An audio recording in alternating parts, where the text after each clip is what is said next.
पिता, पुत्र और पवित्र आत्मा के नाम पर आमीन। आत्मदर्शन के सभी दर्शकों को मेरा प्यार भरा जय यीशु।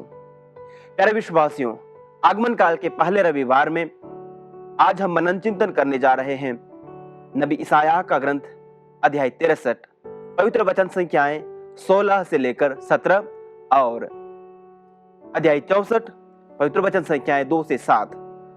कुरिन्थियों को लिखा संत पौलुस का पहला पत्र अध्याय 1 पवित्र वचन संख्याएं 3 से लेकर 9 और संत मार्कुस का सुसमाचार अध्याय 13 पवित्र वचन संख्याएं 33 से लेकर 37 तक। मेरे विश्वासियों, यदि आज मैं ये कहूं कि आप सबों को नए साल की शुभकामनाएं, तो यह शायद गलती नहीं होगी, क्योंकि आज हम हमारे पूजन विधि के नए साल की शुरुआत कर रहे हैं। आगमन काल का आगाज हम हमारी पूजन विधि के नए साल से करते हैं। जैसा कि हम सब जानते हैं, आगमन काल मसीह के जन्म की तैयारी का समय है। यह समय है हमें मानव इतिहास में ईश्वर के पुत्र के मनुष्य बनकर इस धरा पर पदार्पण करने के साथ ही उनके अंतिम आगमन के बारे में मनन चिंतन करने व उनके आने के लिए खुद को तैयार करने का।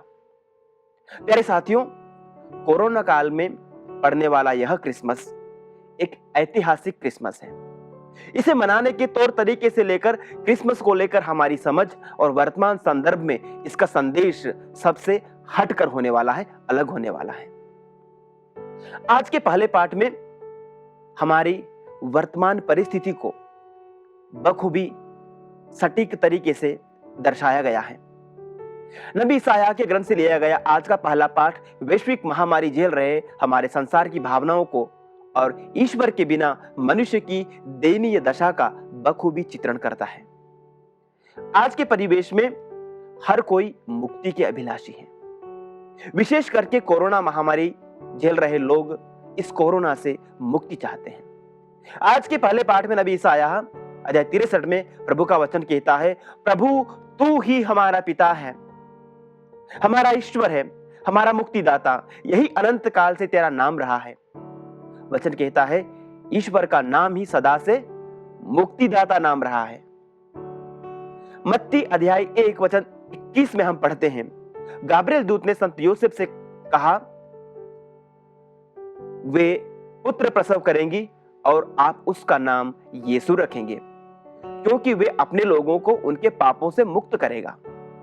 गाब्रिएल दूत मरियम और यूसुफ को अपने बेटे का नाम यीशु रखने को कहते हैं। इब्रानी जबान में यीशु को यीशुआ कहा जाता है, जिसका मतलब होता है मुक्तिदाता या उद्धारकर्ता। प्यारे विश्वासियों, यूं तो लोग दुनिया में तथाकथित कई धर्मों और देवी देवताओं को मानते हैं, परंतु किसी भी देवता का नाम या किसी भी देवता के नाम का अर्थ मुक्तिदाता या उद्धारकर्ता नहीं है। आगे आप ही समझ सकते हैं कि आपको मुक्ति, अपने उद्धार और छुटकारे के लिए कहां जाना है या किसके पास जाना है। अपने उद्धार की आस किस पे लगाना है, मुक्ति व छुटकारे व चंगाई की उम्मीद किस पे करना है, किस पे लगाना है।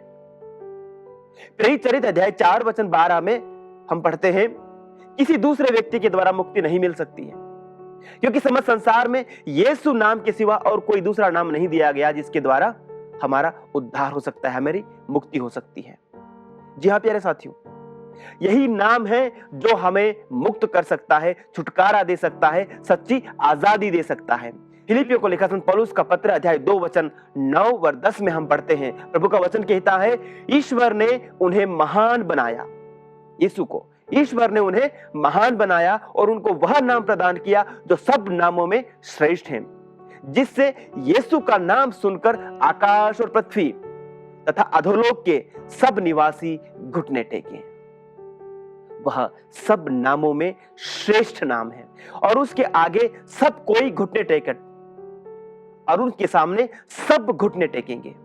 सारी ताकतें, सारी शक्तियां, सारे रोग, सारी बीमारियां, सारे प्रलोभन, सारे पाप, सारी बुरी आदतें, शैतान की ताकतें, दुश्मन की ताकतें, सारे बंधन, शाप, महामारियां सब यीशु के आगे घुटने टेकेंगे। हम इस आगमन काल में उस ईश्वर के आने की प्रतीक्षा कर रहे हैं जिसका नाम यीशु अर्थात मुक्तिदाता है। नबी यशायाह आज के पहले पाठ में प्रार्थना करते हुए कहते हैं, प्रभु तू आकाश को फाड़ कर उतरा। Oh that you would rend the heavens and come down. आगमन के पहले इतवार में हमारी भी प्रार्थना यही होनी चाहिए, हे प्रभु आकाश को चीरते हुए तू उतरा, अपने शक्ति व सामर्थ्य के साथ तू उतरा। यीशु आजा, हमारे मुक्तिदाता तू आजा। हमें तेरी जरूरत है, पहले से कहीं अधिक हमें इस समय में तेरी जरूरत है। Yes Lord, we need you more than ever. नबी आगे लिखते हैं अध्याय 64 पवित्र वचन संख्या 4 में, तू अप्रसन्न है क्योंकि हम पाप करते थे और बहुत समय से तेरे विरुद्ध विद्रोह करते आ रहे हैं। आओ हम विचार करें कि कहीं नबी यशायाह की यह भविष्यवाणी आज हमारे समय में पूरी तो नहीं हो रही। कहीं यह महामारी इसलिए तो नहीं आई कि हम पापों में खो गए थे, ईश्वर के विरुद्ध विद्रोह करने लगे थे। नबी आगे लिखते हैं, हम सब के सब अपवित्र हो गए और हमारे सब कार्य हम सब के सब अपवित्र हो गए और हमारे सब धर्म कार्य मलिन वस्त्र जैसे हो गए। हम सब पत्तों की तरह सूख गए और हमारे पाप हमें पवन की तरह छितराते हैं। वास्तव में प्यारे विश्वासियों, मैं सोचता हूं आज मनुष्यों की हालत सूखे पत्तों जैसी हो गई है। इस महामारी के सामने बिल्कुल हम बेबस और विवश सूखे पत्तों जैसे हो गए हैं।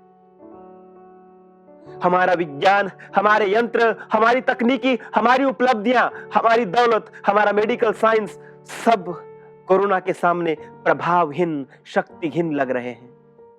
यह वायरस जैसे हवा सूखे पत्तों को छितराती है, वैसे मानव जीवन को छितरा रहा है, छिन्न भिन्न कर रहा है। कोई भी अछूता नहीं रहा। सभी देश, सभी धर्म, सभी जातियां, अमीर गरीब, बच्चे जवान बुजुर्ग, पुरुष महिलाएं, सब इससे प्रभावित हैं। ऐसी दयनीय अवस्था में नबी यशायाह की यह प्रार्थना बहुत ही प्रासंगिक है। ईश्वर आकाश को चीर कर अपने बल व ताकत, अपने सामर्थ्य के साथ उतरा। प्यारे साथियों, ईश्वर ने 700 ईसा पूर्व नबी यशायाह के द्वारा की गई प्रार्थना को सुना, उनकी प्रार्थना को सुना और इजरायलियों को उस समय की बाबुल के निर्वासन से, बाबुल की गुलामी से आजाद किया, उन्हें मुक्त किया। विदेशी हुकूमत व उनकी गुलामी से उन्हें मुक्त कर दिया। विदेशी जमीन पर से, जहां पर वे निर्वासित थे, उन्हें आजाद करके अपने मुल्क, अपने देश, अपने वतन प्रभु लौटा लाया। आज भी वह ईश्वर हमारी प्रार्थनाओं को सुनकर हमें छुड़ाने में, हमें मुक्ति देने में समर्थ है। पापी संसार की दर्द भरी आहें सुनकर मानव इतिहास में इंसान बनकर 2000 वर्ष पूर्व इस संसार में, इस धरा पर पदार्पण करने वाला हमारा मुक्तिदाता जिसका नाम यीशु है, इस क्रिसमस पर आपके लिए, मेरे लिए आशा व उम्मीद, आनंद का संदेश लेकर आ रहा है। वास्तव में जो विश्वासी हैं, उन्हें तो किसी भी समस्या के सामने घुटने टेकने की कोई जरूरत नहीं, क्योंकि हम में ईश्वर की कृपा विद्यमान है, जो हमारी ताकत और हिम्मत का स्रोत है। आज के दूसरे पाठ में संत पौलुस कहते हैं, आप लोगों में किसी कृपादान की कमी नहीं है और अब आप हमारे ईसा मसीह के आगमन की प्रतीक्षा करते रहें। ईश्वर अंत तक आप लोगों को विश्वास में सुदृढ़ बनाए रखें, जिससे आप हमारे प्रभु ईसा मसीह के दिन निर्दोष पाए जाएं। ईश्वर सत्य प्रतिज्ञ है। ईश्वर सत्य प्रतिज्ञ है। उसी ने आप लोगों को अपने पुत्र हमारे प्रभु ईसा मसीह के सहभागी बनाने के लिए बुलाया है। आज के सुसमाचार में प्रभु यीशु अंतिम दिनों के संकट की भविष्यवाणी करते हैं। जो हम आज देख रहे हैं, सब उन दुख संकटों की एक झलक मात्र है जो अंतिम दिनों में संसार पर आ पड़ेंगी। क्योंकि प्रभु यीशु कहते हैं उन दिनों जैसा संकट सृष्टि में संसार के प्रारंभ से अब तक नहीं देखा गया।